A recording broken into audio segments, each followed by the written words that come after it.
আচ্ছা নওয়াজ মামা, এই যে আমরা ম্যাপ কোড দিয়া যে ওল্ড পিকে চলে আসলাম, ওল্ড পিকও পাইলাম, ওল্ড ভাঙা ঘরও পাইলাম, কিন্তু আফসোস ওল্ড লেজেন্ড গুলো আর ব্যাক পাইলাম না। এই তুই কাদের কথা বলতেছস?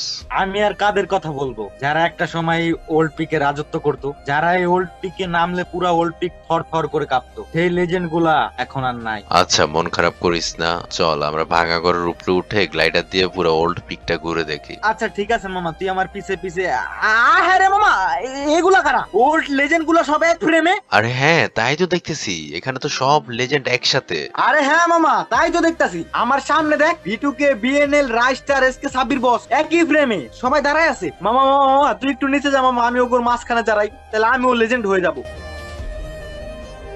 মামা দেখ, এখন মনে হচ্ছে old Free Fire, old peak, old legend গুলা সবাই একসাথে হয়েছে। আসলে মামা সত্যি কথা বলতে, আমরা এই ওল্ড পিকের পাশাপাশি ওল্ড লেজেন্ড গুলোকে অনেক মিস করি।